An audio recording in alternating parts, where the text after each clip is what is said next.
이번 시간은 등록에 대한 등록면허세를 보도록 하겠습니다. 자, 이 등록면허세 부분은 원래 등록세하고 면허세가 합쳐진 부분이라 우리 관심은 등록면허세 중에 등록분에 대한 등록면허세만 대상으로 하겠습니다. 근데 이제 우리 시험에 나오는 부분을 보자면은 취득세하고 등록면허세가 합쳐서 한 3문제 정도 보시면 될 것 같아요.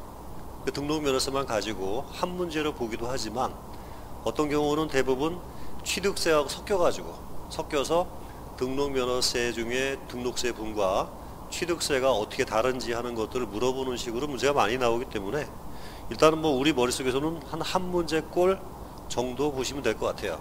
내지는 한 0.5문제 이렇게 보시고 시작하면 될 것 같고요. 그러다 보니까 이제 범위 자체가 상당히 우리 공부하는 범위를 좁혀서 보셔도 될 것 같습니다.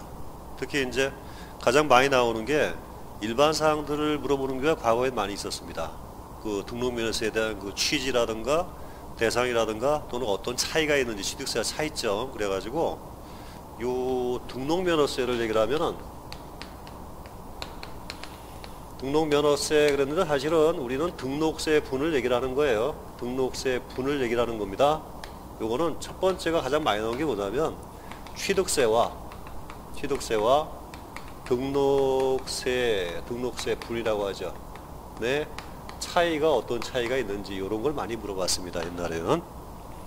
그 다음에 이제 지금은 세율 문제가 좀 섞여 있는데요. 여러분들은 세율을 취득세에서 이미 세율을 봤기 때문에 사실은 등록면허세 세율은 그렇게 어렵지는 않아요. 뒤에 나오겠지만은 등록면허세 세율은 딱 한 가지만 주의하시면 됩니다. 미리 말씀드리겠습니다. 결론적으로 1000분의 2 요거만 하나만 기억하시면 돼요. 왜냐하면 요 일반적인 등록세분에 대한 세율을 우리가 취득세에서 이미 다 살펴봤어요. 그건 나중에 말씀드릴게요. 일단 요거만 주의하시면 됩니다. 그 다음에 사실은 세율보다는 과세표준은 곱하기 세율하면 산출세액이 나오죠. 그죠? 이게 더 중요합니다. 이거를 무엇으로 할 거냐는 문제, 세율에 대한 문제 이 정도 보시고요. 내용들 보도록 할게요. 자, 일단 등록세에 대한 일반사항 얘기인데요. 등록세에 대한 일반사항을 보면 과거에는 이 문제가 상당히 시험에 많이 나왔습니다. 자, 등록면허세는 뭐라고 되냐면은 공부의 등기 또는 등록시 이렇게 얘기를 합니다. 일단은 공부가 아닌 것에 등기 등록하는 경우는 대상이 안 됩니다. 공부에 등기뿐만 아니라 등록도 포함합니다. 차량이라든가 이런 것들은 등록하죠. 그죠? 그래서 공부의 등기 등록시 등기 등록에 대하여 부과합니다. 등기 또는 등록에 대하여 부과하는데 세금을 내야 될 납세 의무자는 누구냐면 납세 의무자는 등기를 받는 자입니다. 등기 또는 등록을 받는 자. 이걸 뭐라고 얘기하자면요. 등기 권리자 이렇게 얘기를 합니다. 근데 권리자인데 여기 뭐가 묻냐면 이런 얘기를 붙여요. 외관상 권리자다 이렇게 해요. 외관상 권리자다. 그러니까 예를 들어 가지고 지금 이 물건에 사실상 소유자가 있고 그 다음에 명의자가 있습니다. 명의자. 근데 명의자는 누구냐 하면 명의자가 사기꾼이에요. 자, 사기꾼이 명의자여도 세금은 누가 내냐면요. 명의자인 사기꾼이 세금을 냅니다. 외관상이기 때문에. 자, 무슨 얘기냐면은 사기꾼이 모든 서류를 위조해 가지고 등기를 하러 왔습니다. 와가지고 모든 서류를 전부 첨부해서 등록세를 납부하고 등기를 했어요. 그러면 이 담당하는 그 공무원이 이 사람이 실제 사실상 소유자임을 입증할 필요는 없다는 얘기예요. 그냥 눈으로 보기에 일반적인 관심을 가지고 봤을 때 이 사람이 사기꾼임이 명백하지 않은 한 외관상 권리자에게 세금을 부과할 그런 의무를 가지고 있다는 뜻입니다. 그래서 등록세의 조금 다른 점이 뭐냐면은 등록세의 그 과세 방식이 형식주의라는 겁니다. 형식주의 또는 외관주의라는 말을 써요. 그래서 옛날에는 요 외관주의 또는 형식주의를 어떻게 이해를 하고 있느냐 이런 것들을 굉장히 많이 물어봤습니다. 자, 여기에 부과하는, 여기 재밌는 표현을 쓰는데요. 수수료는 아니고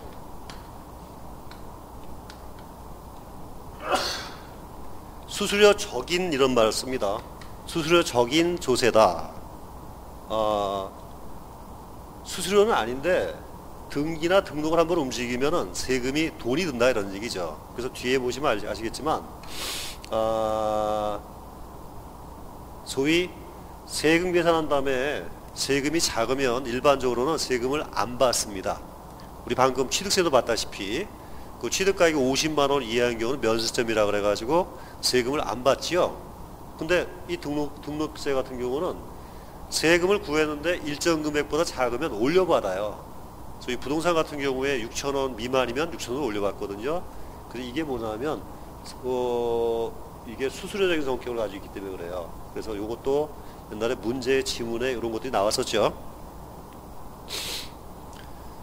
자, 그런 얘기들인데 교재 보시면 284페이지에 의의에 보시면은 일단은 공부에 등기 또는 등록하는 게 등록하는 자가 내는 세금이다 이렇게 얘기를 하고 있습니다. 특징은 등기 등록의 행위에 대해 과세는 행위세이며 이건 별로 중요하진 않아요. 그 다음에 두 번째 줄 등기 등록에 대한 수수료적인 성격의 조세이다 이 얘기를 하고 있는데요. 수수료는 아닙니다. 시험 문제에서 등록세는 수수료다 라고 하면 틀린 말이에요. 근데 수수료 비슷한 성격을 가지고 있다. 성격은 가지고 있는데 이게 수수료는 아니에요. 그 다음에 2번은 뭐냐면 형식주의 또는 외관주의를 얘기를 하고 있습니다. 아까 말씀드린 것처럼 사기꾼이 이거를 갖다가 등기를 해도 이 사기꾼한테 세금을 물린다는 얘기입니다. 그 다음에 또 하나가 뭐냐면 기출문제 나왔는데 뭐라고 되어 있냐면 원인 행위가 원인 무효로 그러면 취득자가 어떻게 되면 취득이 취소가 되고 소유권이 반환이 되죠. 반환되면 이거는 애당초에 취득세는 취득이 아닌 거예요.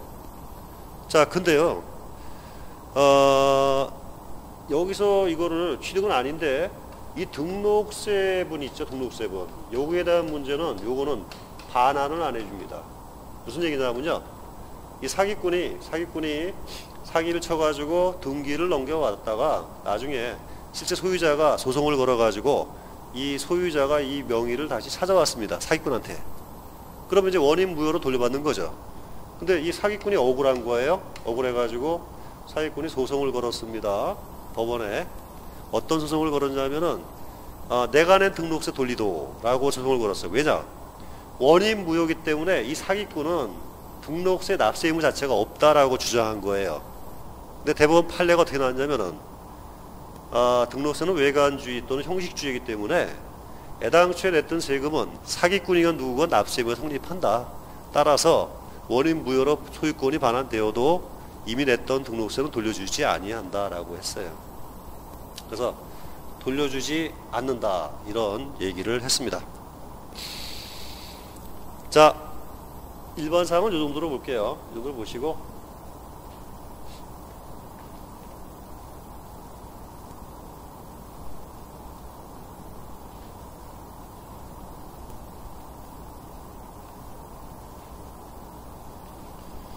자, 납세의무자는 제2절입니다. 다음 페이지. 납세의무자는 말씀드린 것처럼 등기 또는 등록을 하는 자인데 실제 사실상 소유자가 아니고요. 외관상 권리자로 한다라는 말씀 드렸습니다. 자, 등록세 과세 표준. 자, 일단은 등록세 과세 표준을 설명할 때는요, 이제 취득세를 같이 설명을 해야 되는데, 자, 취득세에 대한 과세 표준은 뭐라고 되어 있냐면, 과세 표준은 자, 세율 곱하는 게 과세 표준이죠. 과세 표준은 뭐라고 되냐면 첫 번째 뭘로 한다? 신고한 가액에 의한다라고 했습니다. 두 번째는 시가 표준액에 의한다. 이 경우는 세 가지가 있었죠. 신고를 하지 아니하거나, 신고 가액이 없거나, 그 다음에 신고 가액이 시가 표준액보다 작거나 한 경우는 뭘로 한다고요? 이때는 시가 표준액으로 합니다. 그러다 보니까 사실은 둘 중에 뭐가 되느냐면 기본적으로 모양을 보면 큰 금액으로 합니다 라는 게 일반적인 원칙, 일반적인 방법이고, 자, 두 번째는 요 과세표준에 대한 금액을 명백히 입증하는 경우, 금액을 명백히 입증하는 경우는 굳이 요거를 신고가액 시가표를 비교하지 않고 이때는 뭘 쓰냐면요, 사실상 취득 가격으로 하는 경우가 있었습니다. 자, 이거는 어떤 경우냐면은 6가지가 있었죠. 국수, 공, 한, 장 하고 하나 더, 거. 자, 국가로부터 수입에 의하는 경우, 공매방법에 의하는 경우, 판결문에 의하는 경우, 법인 장부가액에 의하는 경우, 이거는 중개사가 거래 신고를 한 금액, 거래 신고가액에 의한 경우. 그래서 국수, 공, 판, 장, 거 이렇게 됐습니다. 자, 요때는 요거에 관계없이 무조건 요때는 시가를 쓰고 있습니다. 근데 취득세 과세표준은 시점이 언제냐면 시점이 취득 시의 가격으로 해요. 취득 시 가격으로 합니다. 그러면 등록면허세의 경우도요. 등록면허세의 경우도 방법은 같습니다. 첫 번째는 신고가, 그 다음에 시가표준액, 그 다음에 세 번째는요, 사실상 취득가격 하는데, 여기에 시점이 언제냐면 시점이 등기 또는 등록 당시 가액으로 한다. 이런 차이점만 있습니다. 자, 우리가 이제 취득은 했는데, 취득은 예를 들어서 취득은 2010년도에 취득을 했는데 등기를 예를 들어서 2016년도에 한다. 이런 경우도 있을 수 있습니다. 일반적으로 가끔씩. 그러면 옛날에 취득세 신고할 때는 무조건 2010년도 금액으로 해요. 근데 등록면허세를 등기할 때나 등록할 때는 이 금액이 다 언제 시점 가격을 하냐면요, 2016년도 시점을 한다는 얘기죠. 그리고 여기 사실상 취득가격은 변동이 없지만 여기 뭘 하냐면요, 감가상각이라든가 이런 그 경비가 발생할 수가 있어요. 그래서 일단은 시점은 언제로 한다고요? 등기 또는 등록 당시 가액으로 한다 하는 경우만 차이점으로 두시면 돼요. 자, 그래서 지금 그런 내용들이 지금 보면 괄호의 1번 286페이지 1번과 동그라미 2번 이게 첫 번째 케이스 얘기고, 그 다음에 동그라미 3번은 사실상 취득가격으로 과표를 하는 경우는 요 국가 등으로부터 명백하게 금액을 입증할 수 있는 경우는 실가를 쓰겠다, 이런 뜻입니다. 자, 중요한 것은 두 번째 줄입니다. 다만 등록 당시에 자산재평가 또는 감가상각 등의 사유로 가액이 달라진 경우에는 변경된 가액을 과세표준으로 합니다. 자, 원래 취득은 2010년도 했는데 이 6년 동안 뭘 했냐면요, 우리 그 자산을 가지고 소위 회계학으로 치자면은 감가상각비라는 걸 반영을 했어요. 그러면 가액이 감가상각이라는 금액이 줄어드는 걸 의미하거든요. 그러면 등록 당시 가액에서는 감가상각금을 빼주고 계산하겠다는 얘기예요. 자, 일단 중요한 거는 변동됐으면 변동된 금액을 과세표준으로 한다, 이렇게 보시면 되겠습니다. 자, 그 다음에 과세표준은 일반적으로 금액입니다. 금액. 등록세 과세표준은 당연히 일반적으로 금액이죠. 금액인데 지금 과표에 보면은 채권 금액에 대한 과세표준이 있습니다. 기본적으로. 자, 이거 세율을 얘기하면 쉬울 것 같은데 지금 우리 교재 세율란을 먼저 가볼까요? 먼저 가보시면은 288페이지에 보시면은 소유권 외의 등기가 있고 소유권이 등기가 있고, 동그라미 3번에 보면 소유권 외의 경우에 등기가 있습니다. 자, 소유권 외의 경우에 보면은 여러 가지가 나오는데요. 일반적으로 과세 표준 금액은 요거는 일반적으로 금액을 원칙으로 해요. 첫 번째 금액을 원칙으로 합니다. 근데 예외적으로 뭐가 있냐면 채권 금액으로 하는 경우도 있습니다. 채권 금액. 부동산 가액을 얘기 잘못했네요. 부동산 가액. 자산 가액으로 하는 경우가 있고 채권 금액을 하는 경우가 있는데, 일반적인 경우는 대부분 부동산 가액으로 합니다. 근데 여러분 그 교재에 보시면은 저당권이 있죠. 저당권 동그라미 니은 번. 자, 저당권 같은 경우는 채권 금액의 촌분의 2를 해요. 대표적인 게 저당권입니다. 자, 저당권이란 건 뭐냐면은 우리가 어떤 물건을 가지고 담보를 제공하고 돈을 빌렸을 때 갚을 담보로 제공한 것을 의미합니다. 예를 들어가지고 여기에 대한 채권이 예를 들어서 10억인데 이 부동산을 제공한 부동산 가액은 이거는 100억일 수도 있고 이게 20억일 수도 있고 이게 50억일 수도 있어요. 그러면 채권은 일정하게 되어 있는데 제공된 재산가액에 따라 가지고 세금이 달라지면 안 되겠죠. 그러다 보니까 이 채권을 회수하기 위한 목적, 소위 저당권은 왜 설정하냐면요, 채권을 회수하기 위한 목적으로 설정합니다. 채권 회수 목적인 경우는 이거는 뭐 종류에 관계없이 부동산 가액이 아니라 이 채권 금액을 대상으로 해야 이게 합리적인 거예요. 자산은 얼마든지 달라질 수 있기 때문에, 그죠? 그래서 요 채권 회수 목적인 경우 대표적인 게 뭐냐면 첫 번째 저당권 설정입니다. 그 다음에 또 뭐가 있냐면은 가압류, 그 다음에 가처분, 이런 것들은 우리가 돈을 받으려고 하는 등기죠. 그죠? 그래서 요거는 채권 금액을 과세표현으로 합니다. 자, 교재에 보시면 저당권, 그 다음에 가등기, 그 다음에 가압류, 동그라미 4번에 보면 경매신청, 가압류, 가처분, 가등기. 경매신청도 들어가면 되겠네요. 경매신청. 자, 일단 여러분들은 이거 외우려고 하지 마시고 이것들은 왜 하느냐를 이해하시면 돼요. 저당권 설정 왜 해요? 돈 받으려고 하죠. 가압류, 가처분 왜 해요? 돈 받으려고 하죠. 그죠? 그 다음에 경매신청 왜 해요? 돈 받으려고 하죠. 그러면 과세표준이 채권 금액이 됩니다. 근데 여기 참고로 좀 약간 헤매는 게 헷갈리는 게 뭐냐면 가등기입니다. 가등기. 가등기는 두 가지입니다. 본등기의 순서를 정하는 가등기가 있고, 그 다음에 담보목적 가등기가 있어요. 그 담보목적 가등기는 채권 금액으로 합니다. 담보는 돈 받으려고 하는 거니까. 근데 본등기의 순서를 정하는 가등기는 이때는 자산가액으로, 재산가액, 부동산 가액을 과세표현으로 합니다. 그래서 이거를 가시삼형제라고 그래요. 가압류, 가처분, 가등기. 그래서 가등기는 특별히 본등기 순서를 정하면 부동산 가액이고 담보목적이면은 채권 금액으로 합니다. 이렇게. 자, 그 다음에 지금 두 가지 정도만 보시면 될 것 같은데, 지금 이제 세 번째 구분이 뭐냐면 지역권은 토지가 두 가지가 있지요, 그죠? 승역지하고 요역지인데, 자, 편익을 받는 내 토지가 요역지죠. 그래서 이 내 토지인 요역지 가액으로 해요. 맞아, 표준을. 그다음 네 번째, 임차보증금이에요. 임차보증금.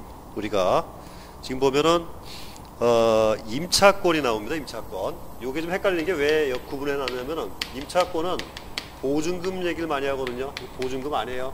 보증금 아니고 월이 들어갑니다. 월 임대차 금액. 월 임대차 금액. 자, 시험에서 대부분 이제 요거를 보증금이라는 말을 많이 쓰거든요. 보증금이 아니고 월 임대차 금액, 이렇게 얘기를 합니다. 그래서 등록면허세는 세율에 대한 문제가 아니고 과세 표준을 무엇로 할 거냐는 문제 같아요. 기본적으로.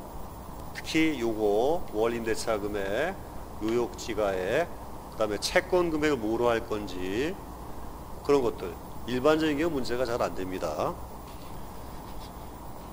자, 그래서 그것들까지 묶어서 보시면은 그게 이제 우리 교재 286페이지에 있는 그 괄호 2번 채권 금액에 의한 과세 표준 얘기하고요.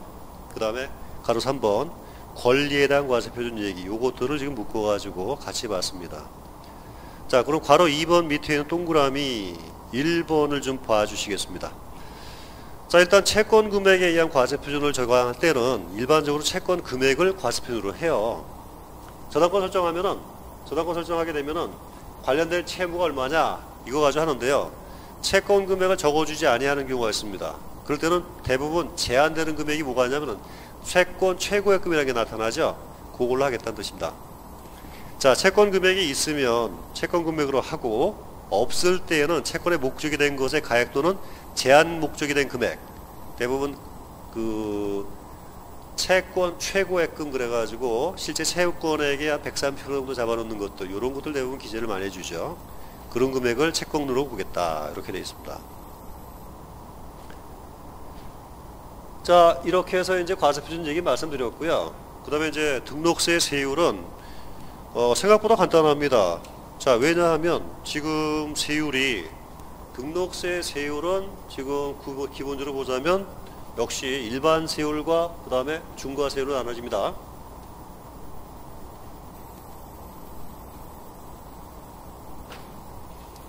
자, 등록면허세 세율, 등록면허세 세율은,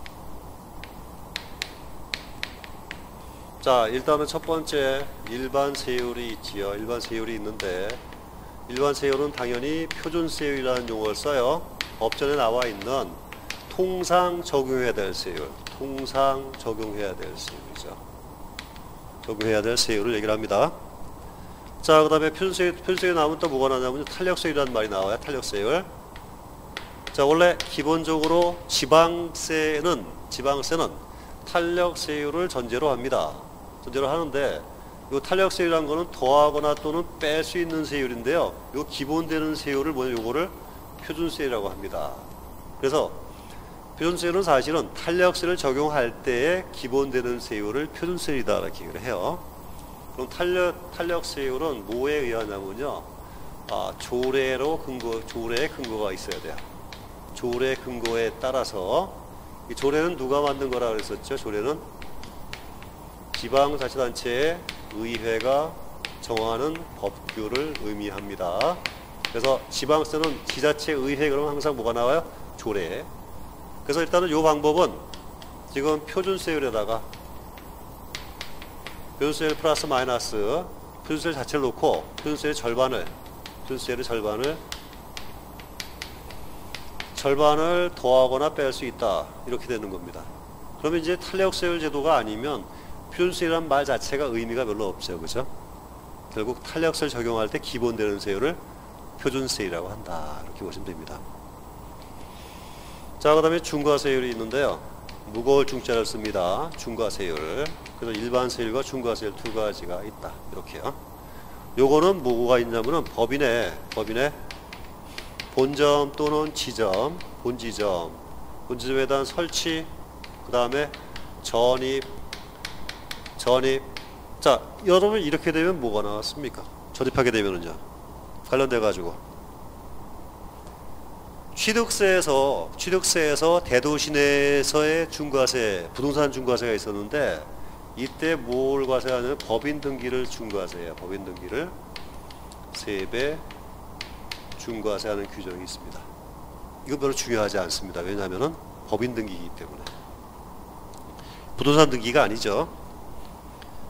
자, 그 정도 보겠습니다. 그래서 지금 그 세율에 보시면은 괄호 1번 표준세율은 소유권 보존 등기는 1000분의 8로 한다. 그리고 세액이 6,000원 미만일 때 6,000원으로 올려받는다.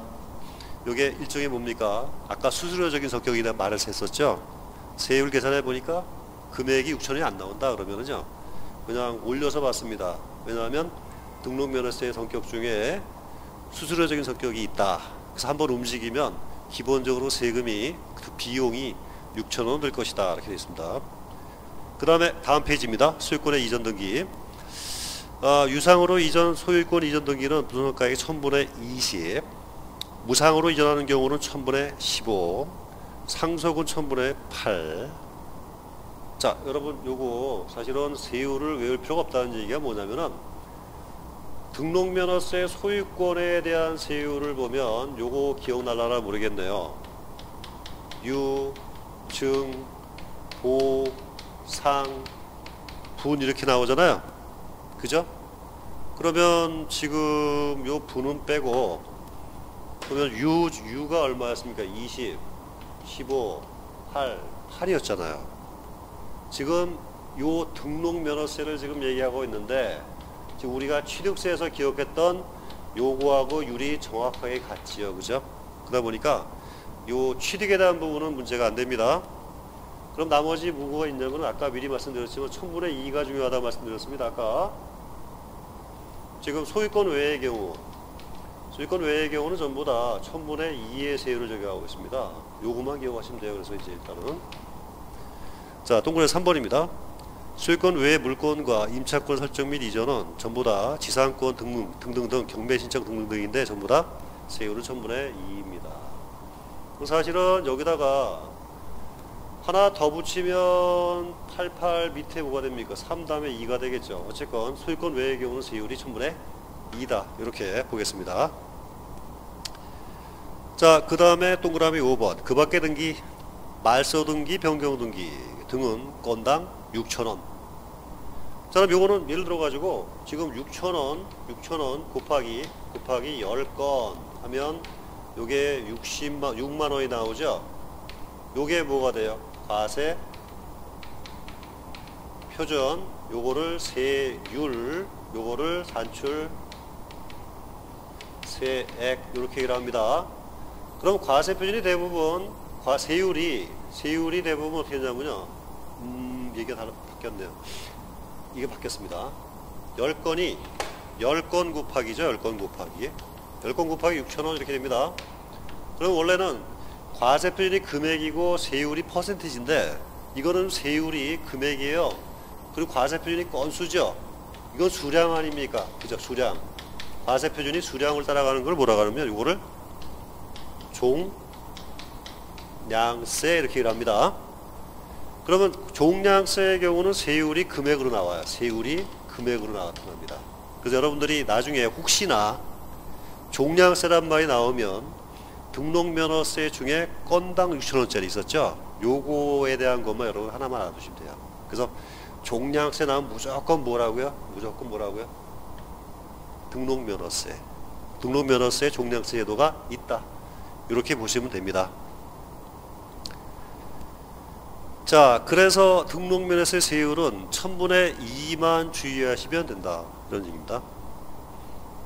자, 괄호 2번. 이거는 법인 등기에 대한 세금이 중과세죠. 이미 취득세에서 이미 설명 한번 드린 부분이에요. 원래는 법인의 본지점을 설치 전입할 때에는 부동산 등기 및 법인 등기를 이렇게 얘기를 하는데요. 법인 등기는 이게 자산 취득분이 아니라서 취득에 대한 부분이 아니라서 요거를 취득세로 보낼 수가 없어요. 그래서 법인 등기만 따로 골라가지고 뭘로 보냈냐면은 등록면허세로 보냈습니다. 그래서 이 등록면허세 얘기하는 것 뿐이에요. 결국 과밀억제권역 내에서 법인의 본지점을 설치하게 되면은 법인 등기를 하게 되어 있는데 그것도 3배 중과세하겠다 이런 뜻입니다. 등록면허세 분을. 여기까지 일단은 정리하죠. 자, 그 다음에 납세지는 뭐 일단 부동산은 소재지죠. 부동산은 소재지고 동산은 등록지다 라고 취득세와 거의 같다고 보시면 됩니다. 자, 그 다음에 신고납부는 괄호 동그라미 2번 등록면허세에 대한 신고납부. 자, 일단은 여러분들 요거는 등록면허세의 경우는 등기 등록을 하기 전까지란 말에다 줄 쫙 쳐놓으십시오.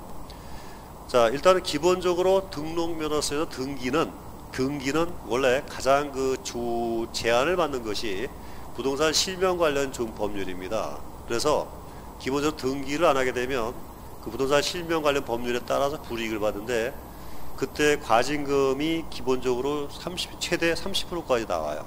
그러다 보니까 그 지방세에서 굳이 등기를 해라 말아라 굳이 언급을 하지 않습니다.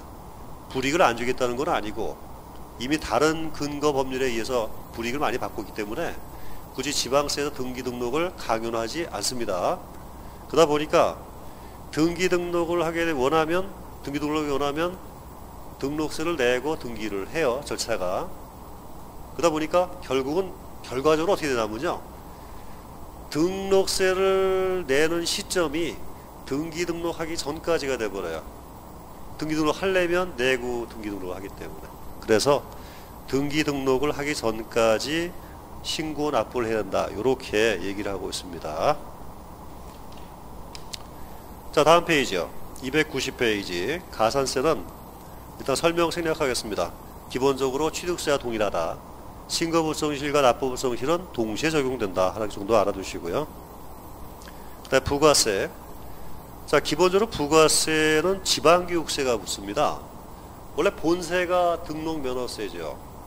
그러면 원래 애당초에 등록면허세가 있는데 등록면허세액이 산출세액이 200만원 나왔습니다. 자, 이걸 뭐라고 하냐면 이걸 본세라고 합니다. 본세. 여기다 곱하기 20% 해가지고요. 40만원을 갖다가 요거를 지방교육세로 냅니다. 이거 지방교육세로. 그럼 원래 본세를 등록면허세 내는데 요거 200뿐만 아니라 추가로 40만원 더 내라는 얘기죠. 그 두 개 합치면 총계가 240만원을 부담을 하라는 얘기입니다. 그 등록면허세 그 영수증을 보시면은 등록면허세 200만원, 지방교육세 40만원 합계 240만원 이렇게 되어 있습니다. 자, 그 다음에요. 지금 이 사람이 산수세 200만원을 했는데요. 200만원에 대해서 등록세에서 감면을 받았습니다. 감면을 100만원을 받았어요. 100만원을 감면받아가지고 그럼 납부세액이 100만원이 되죠. 자, 납부를 한 세액이 지금 100만원만 납부를 하게 되었습니다. 그러면 이 감면세액분에 대해서 요거에 대해서 곱하기 20% 부분을 그러면 얼마입니까? 역시 20만원이죠. 요거는 뭐로 내냐면요. 요거를 농어촌 특별세로 내라 이렇게 되어 있습니다. 자, 이 설명을 한번 취득세 설명드린 부분이 있으니까 그거 참고로 하시고요. 감면받은 사람은 정부로부터 혜택을 보았기 때문에 혜택받은 금액 중에 20%인 20만원을 토해내라. 이 사람 원래 100만원을 공제받았지만 실제로는 순수하게 공제받은 금액은 순수하게 감면 금액은 80만원만 듭니다. 그럼 원래 요거를 전체를 100으로 봤을 때 토해내는 금액이 20이니까 순수 감면 효과는 80에 대한 효과죠. 결국은 일부를 토해내서 농어민을 도와줘라. 이런 규제로 보시면 되겠습니다. 자, 그 다음에 이제 괄호 3번에 보면 최저세액 문제가 나오는데 수수료적인 성격의 조세이므로 이런 말 쓰고 있습니다. 그래서 면세점이 없다라는 말 쓰고 있어요. 그리고 부동산 등기의 경우에 세율 계산해 보니까 나온 산출세액이 6,000원 미만이면은 요거를 올려서 6,000원으로 받겠다 하는 얘기들을 하고 있습니다. 자, 이렇게 해서 이제 등록면허세는 정리하도록 하겠습니다. 자, 다음은 이제 재산세에 대한 부분입니다. 재산세는 기본적으로 세 문제 정도 보시면 될 것 같아요. 세 문제가 되는 경우도 있고 안 되는 경우도 있긴 한데 기본적으로 일단은 재산세 부분은 항상 나오는 부분이 정해져 있는 게 하나가 있습니다. 그래서 일단은 기본적인 내용들은 알아두시고, 자, 과세 범위를 보자면은 재산세 같은 경우는 일단은 여기 뒤에 보시겠지만 토지 구분 문제가 나와요. 여기서는 기본적으로 일단 한 문제는 나온다고 봅니다. 기본적으로 안 나올 때도 있긴 한데 거의 대부분 나와요. 토지 구분 문제, 이게 굉장히 중요합니다. 그다음에 납세 의무자에 대한 문제, 납세 의무자하고 그 다음에 일단 이런 문제가 상당히 쉽습니다. 이거는 어렵지 않아요. 이런 부분들 해가지고 나머지는 뭐 구분하시면 돼요. 돌아가면서 나옵니다. 요것들을 위주로 정리하시고, 일단은 상당히 중요한 부분인데요. 내용들이 요 토지 구분 문제 요거 빼고는 어려운 게 별로 없습니다. 취득세에서 나왔던 여러 가지 내용들, 뭐 중과세라든가 이런 거보다 생각보다 상당히 쉬우니까 재산세는 틀리지 않고 점수를 얻어 나가는 그런 부분을 보면 될 것 같아요. 자, 그러면 재산세에 대한 일반 개요를 먼저 설명드릴게요. 자, 기본적으로 취득세하고 재산세는 좀 달라요. 다른데 일단은 취득세는 이거는 말 그대로 취득할 때 과세를 하죠. 취득 시에 과세를 해요. 근데 재산세는 보유 시에 과세를 합니다. 그래서 원래 재산세 그러면 말 그대로 재산에 대해 부과한 세금을 의미합니다. 근데 원래 통칭재산세인데요. 통칭재산세는 뭐가 들어가냐면 자동차세 같은 것들, 그 다음에 또 뭐가 있을까? 종합부동산세. 종합부동산세도 이것도 재산세입니다. 말 그대로 재산세. 우리 말하는 재산세도 역시 재산세에 포함됩니다. 취득세는 취득을 할 때 부과하는데 이거는 일종의 유통세죠. 행위세죠. 행위세인데 이거는 보유세죠. 이건 보유세입니다. 행위세고, 그러면 취득세는 세금을 딱 한 번 과세하고 끝납니다. 근데 재산세는 매년 과세를 합니다. 그리고 사실은 취득세, 재산세는 보유하게 되면은 수익이 발생한다고 수익세라고 얘기를 해요. 수익발세다. 자, 기본적으로 보자면은 재산을 보유한 사람은 보유함으로써 수익을 얻고자 노력을 해요. 얻고자 노력을 합니다. 기본적으로 보유한 사람은 임대료에 대한 소득을 얻을 수 있습니다. 그 나중 되면 팔았을 때 가치 상승 부분만큼 역시 양도소득을 발생할 수 있겠습니다. 그래서 요 수익세라는 말을 쓰는데 이게 재산세를 과세하는 재산세에 대한 과세 근거가 돼요. 그러면 이제 재산을 많이 보유하면 수익도 많다라는 전제를 깔고 있는 거예요. 기본적으로. 자, 그래서 매년 보유세이기 때문에요. 세금을 매년 과세합니다. 근데 취득세는 딱 한 번 과세를 하죠. 그러다 보니까 이제 과세 방법을 택할 때 일반적으로 한 번 과세하는 것은 납세 의무자 자신이 신고하는 것을 신고납부라고 얘기를 해요. 신고납부가 가능한데 세금을 매년 과세하는 물건에 대해서 신고납부를 원칙으로 한다 해가지고 시켜버리면 사실은 납세 의무자가 상당히 불편합니다. 관련해가지고 자산에 대한 그 신고를 위해서 가령 전문가한테 맡긴다면은 수수료도 들 것이고 또 시간적으로 왔다 갔다 하는 문제가 생기겠죠. 그래서 매년 과세하는 세금은 이거를 정부가 부과하는 것이 국가 전체적인 관점에서 봤을 때 오히려 징수비용이 더 적게 발생이 됩니다. 그래서 이거를 정부가 부과를 해요. 자, 그럼 신고납부는 과세 표준을 계산할 때 과세 표준이 실제 가격을 쓰죠. 실가를 씁니다. 그죠? 근데 정부가 부과하는 경우는 정부가 정한 금액을 쓰게 되어 있습니다. 그 정부가 정한 금액을 뭐라고 얘기하냐면 이거를 시가 표준액 이렇게 얘기를 합니다. 시가 표준액. 요거를 신고를 제대로 안 하면요. 불이익이 뭐가 생기냐면은 신고하는 조세는 무슨 불이익을 가지면 가산세를 부과합니다. 근데 정부가 부과하는 것 중에 고지하는 것은 뭘 불이익을 주냐면은 고지된다면은 가산금이 붙지요. 그래서 가산금이 생깁니다. 자, 가장 중요한 차이는 뭐냐면은 1회 과세이기 때문에 신고납부가 가능하다는 얘기고요. 매년 과세이기 때문에 정부가 부과한다라는 뜻입니다. 요거를 뭐라고 얘기했냐면요. 정부가 고지서를 교부하는 방식을 지방세법에서는 요거를 보통징수다 이렇게 얘기를 했습니다. 그래서 재산세는 보통징수하는 방식으로 세금을 부과한다 이렇게 얘기를 하고 있습니다.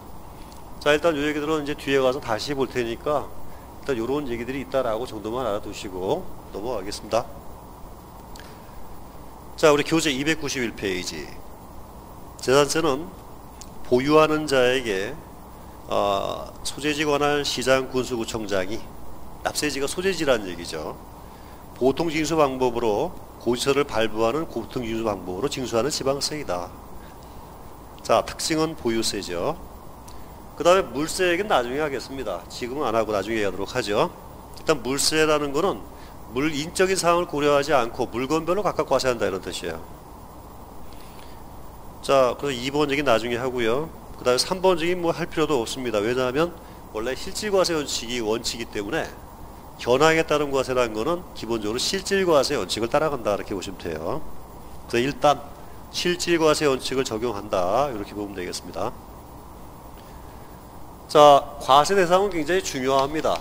과세 대상은 상당히 중요한데 지금 과세 물건이 지금 토지, 그 다음에 주택, 그리고 건축물, 선박, 항공기. 자, 이렇게 5가지입니다. 5가지인데 우린 요걸 묶어서 뭘로 볼 수 있냐면 이거를 부동산이라고 볼 수 있습니다. 부동산. 그래서 1번 부동산, 2번 선박, 3번 항공기 이렇게 3개로 나눠보죠. 그러면 부동산은 이거는 육군이죠, 육군. 선박은 해군, 항공기는 공군 해가지고 하나씩. 자, 육해공군 대표 하나씩이에요. 그러면 이제 이게 육군에 딱 부동산 하나만 들어가니까 차량, 기기장비, 뭐 영업권 다 안 들어갑니다. 오로지 육군은 부동산만 들어가요. 그 다음에 해군 하나, 선박 하나, 항공기 하나죠. 그러면 잡다한 나머지를 가지고 재산세를 부과하냐 안 하냐를 따질 때 판단 근거가 육군은 부동산 하나다 이렇게 보시면 돼요. 자, 그래서 이제 지금 관련해 가지고 지금 토지에 대한 얘기를 하고 있네요. 부동산 중에 토지. 자, 토지는 기본적으로 등록 대상 토지를 얘기를 하죠. 관련 지적 공부에 등록되어야 되는 토지 및 등록 대상 토지를 대상으로 하고요. 플러스 뭐가 있냐면 사실상 사용 토지. 그러니까 이거는 모든 토지라고 보시면 되겠네요. 국내에 있는 모든 토지는 과세하겠다 이렇게 보면 됩니다. 자, 그 다음에 이게 별거 아닌 얘기인데 두 번째 줄 우측에 보면 다만 주택의 부수 토지는 제외한다라고 얘기했습니다. 말이 별거 아니, 말은 어려워 보이는데 뭐라고 했냐면 토지에 주택에 대한 부속 토지는 포함하지 않는다 이렇게 얘기했거든요. 이 개념만 이해하시면 돼요. 원래 취득세에서 부동산 그러면 토지하고 건축물이었어요. 자, 그런데 재산세로 가게 되면 재산세는 뭐가 들어가냐면 토지하고 주택과 그 다음에 건축물 요게 주택이 꼈습니다. 이렇게 요 주택이 낀 이유가 뭐냐면은 요 재산을 분류할 때 요거를 지금 재산세는 뭘로 과세한다 그러냐면은 시가 표준액으로 과세한다고 그랬습니다. 저기 우리 처음에 설명드릴 때. 그럼 시가 표준액이 뭐냐면 이거는 정부가 정한 금액이에요. 정부가 정한 금액인데 정부가 시가 표준을 이렇게 만들었어요. 이렇게 세 개로 구분해서 만들었습니다. 이렇게 시가 표준액을. 그럼 정부가 부과할 때 금액으로 하려니까 시가 표준액을 쓰다 보니까 시가 표준액은 토지 건축물만 있는 게 아니라 주택도 구분했거든요. 그래서 이걸 따라가서 재산세 과세 물건은 토지, 주택, 건축물이 된 겁니다. 자, 별거 아닌 얘기인데 예를 들어 볼게요.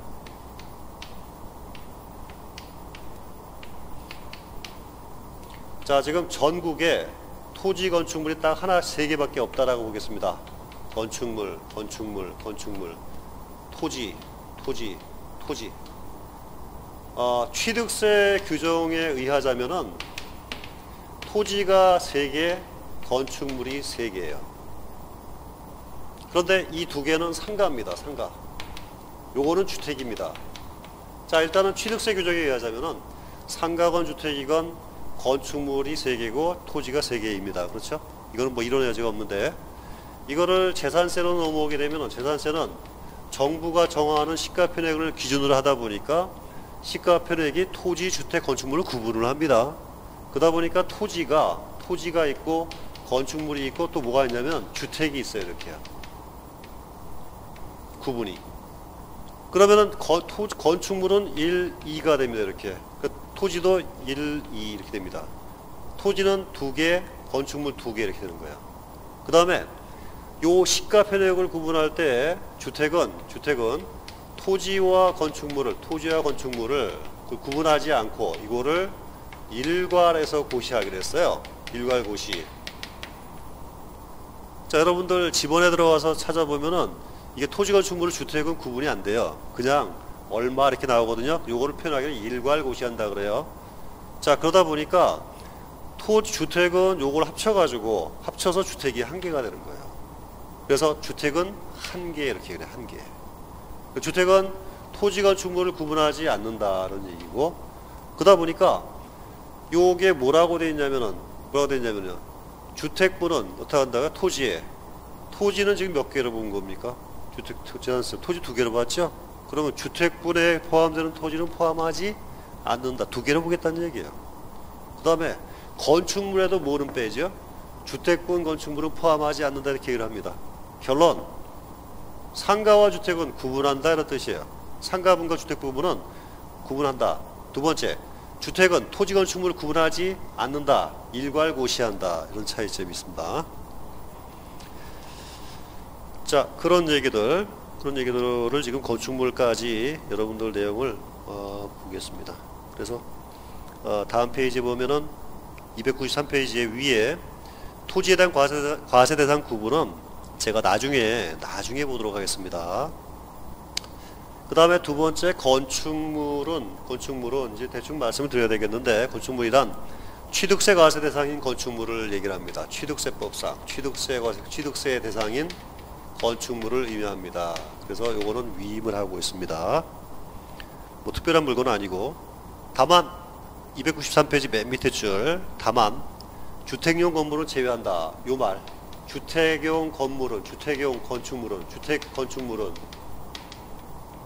포함하지 않는다. 왠지 설명드렸죠 여기서 방금. 자, 원래 구분을 상가와 주택을 해가지고 건축물에는 요거 상가분만 하나 둘로 보지 이건 포함하지 않죠. 주택 부분은. 주택은 따로 주택으로 봅니다. 자, 오늘은 여기까지 하도록 하겠습니다. 수고하셨습니다.